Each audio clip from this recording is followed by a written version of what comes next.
Hey, everybody. Welcome to the Hey Everybody podcast, episode 89. We are back for a little bit. My name is Christopher Gold. Recently recovered from COVID. Christopher Gold. I'm feeling good. Feeling the best I have felt in like a week and a half. Feeling good. I don't want to talk about it too much because you've probably heard a lot of people talk about it. But I will tell you, I did not care for it. And if you can avoid it, I would recommend that you do. Let's have some coffee. This is my first cup of coffee today, if you can believe it. I'm on a weird schedule today because I'm on a schedule today. And I haven't been on a schedule for a while because I was sick. And I was trapped in this room for 5 days. This very room right here. Just me. I missed my family very much, and I'm happy to be back. I'm also happy that I got back in time to celebrate our son's birthday yesterday. He turned 13, which is wild. It's crazy, crazy, crazy to think about. And I just now realized that it kind of dovetails with something I wanted to mention today. So while I was quarantined, in addition to being sick, I watched a lot of movies, and I read this book called The Storyteller by Dave Grohl. I like it a lot. It basically kind of sort of tells big chunks of his life story, but I wouldn't call it an autobiography. It really is like a collection of stories that mostly center around his love and enthusiasm for music. So it was a great, easy read. I took it down in about a day and a half. And I was sick, so that's really saying something. I really enjoyed it, and I would recommend it to anyone who likes music and storytelling and that kind of thing. Another thing I finally got around to is I watched this movie, which is called No Country for Old Men. It's a Coen Brothers movie, and I'm a big fan of theirs, and this is a very, very popular movie. So it's strange that I hadn't seen it. When I picked up this physical copy yesterday, my wife went, "Oh, why didn't we ever see that?" And I said, "I don't know. I'm not sure. But I've seen it now. I bought this here physical copy so my wife and I can watch it together. Very excited. I loved it. I recommend it. If you like sort of neo-westerns, if you like the Coen Brothers, and if you like, Tommy Lee Jones and Josh Brolin, how could you not like those two? So check it out. Somebody called it an instant classic. Newsweek.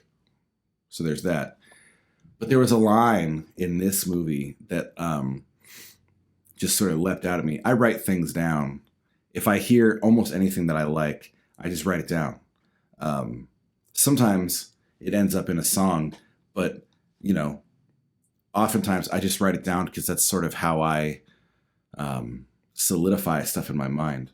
Or I'll write it down so I can go back and look at it again later.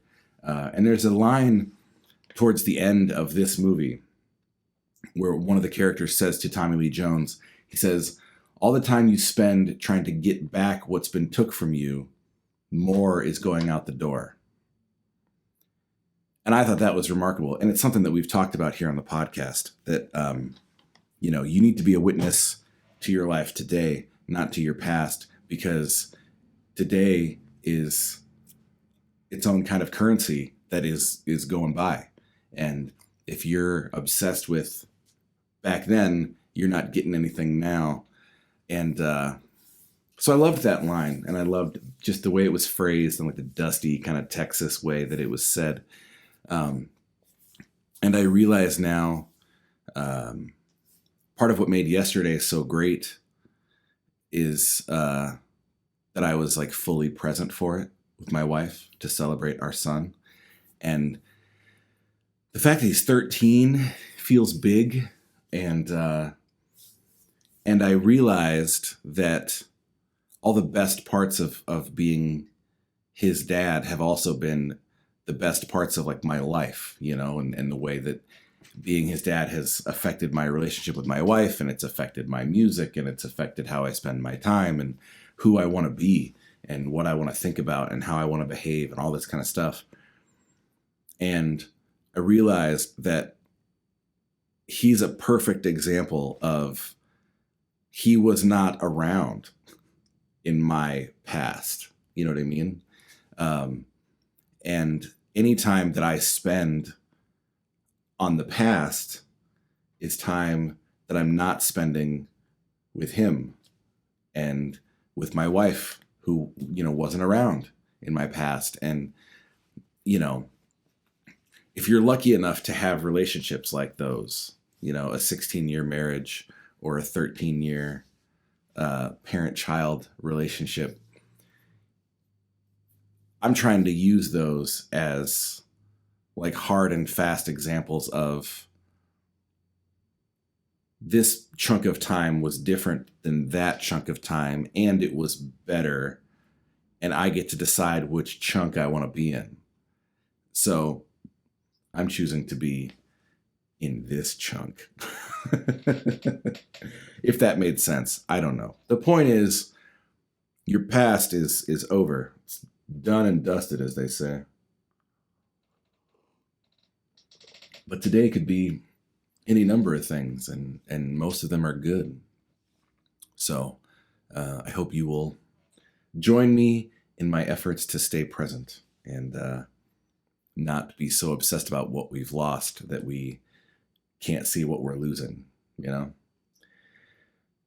Hey, another thing that I watched / listened to / watched was this. Ta-da! This is a record, and this is a documentary / concert film by Martin Scorsese, and they're both called The Last Waltz, and they're both by the band, and you should check it out. If you're like me, it's something that like has existed your whole life. You hear people talk about The Last Waltz, and I've owned both of these for quite some time, but you hear people talk about it, and sometimes the more you hear people talk about stuff, like the less likely you are to sort of dive into it, because you just accept it as like an element of the universe. And, it's like how, I don't know, you can forget that Blister in the Sun is a really, really good song because you just hear it all the time. But the band was phenomenal. And, it got messy at the end. Unfortunately, but this was intended to be, and for a lot of people, myself included, sort of their last statement, and it's great. And Bob Dylan was there, and Emmylou Harris was there, and Dr. John was there, and Muddy Waters, and Ron Wood, and Neil Diamond, and all these people. Eric Clapton was there, but who cares? He's a bad man. I don't want to take anything from you, but if you love him, don't Google it. But I love Levon Helm. I have a great affection for the man, and his mandolin playing and his solo records and the way he drummed. And this is great. And most importantly, the staples were there. The staples are on this record. They're on the DVD. They sing The Weight with the band, which is another just great song that you get so used to hearing that you kind of forget is one of the best songs of all time. So check this out. There's a lot of joy in it and a lot of love, and maybe you'll be reminded of some stuff. So I've been telling everyone that I've been talking to, like, you should watch The Last Waltz because it's really good. And then, finally, I have another recommendation that's kind of a weird one, but not that weird. This band is called Augustana. And I used to think it was called Augustana, but I heard the singer pronounce it Augustana. That's what we're going with. This record is called Can't Love, Can't Hurt. It's technically their third, but really their second after they got signed. So the deal with Augustana is they put out this record called All the Stars and Boulevards, and it was kind of just like a college rock record. I bought it just because it was sitting on the shelf and it had a sticker on it that sounded like it'd be cool, and I'd never heard it, but I do that sometimes. And it was good. It was, it was a fine record. There was a song on it called Boston that I thought was good, but it was kind of the ballad, and there were a couple other songs that I was more drawn to on that album. Thing is, though, that Boston became like one of the biggest songs of all time, even though it wasn't all that representative of what the band sounded like. And so this thing happened where they ended up sort of on tour forever. It felt like every time Boston got put in another TV show, they added another 3 months to the tour, and this just kept happening. During like the latter part of that endless tour, they started debuting like new songs, just like acoustic and that kind of thing. And I really, really liked them. I was hearing shades of Tom Petty and Bob Dylan and all this kind of stuff. There was harmonica, and I was really, really excited. And those songs eventually became this record called Can't Love, Can't Hurt. And they were polished and smoothed out a bit. It's a major label record, and it is a pop record. But I hear a lot of shades of Petty still, and twang and that kind of thing. And I really love this record, and it's so much better than the first one was. But it didn't have like a big, massive, giant hit song on it. And as a result, it didn't really live up to the expectations that I think were unfairly put on the band. And then they followed it up with a self-titled record, which is also really, really good. This record and the self-titled record as a pairing, I think, are phenomenal. And then the lineup kind of fell apart, and it was a whole thing. But get your hands on Can't Love, Can't Hurt by Augustana and listen to Either Way or Rest, Shame, Love or Dust. It's just really good stuff. I Still Ain't Over You. And then listen to the self-titled one. And, give a band that unfortunately will be considered like a one-hit wonder a second chance, because you'll be better off for it. That's the only one I can find on vinyl, unfortunately. I don't think the other ones even got pressed. I have a similar problem with Guy Clark. You know how hard it is to find Guy Clark records, dude? Be out in the world looking for Guy Clark records and just failing. All right. I know this one's short, but I think, we got through it all. We got some recommendations. We got a tasty quote. All the time you spend trying to get back what's been took from you, more is going out the door. And I hope you remember that.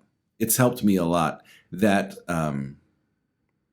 idea, it's a common idea in the practice of mindfulness and stoicism and all that kind of stuff, that like the best stuff for you is here now with the people that are also here now.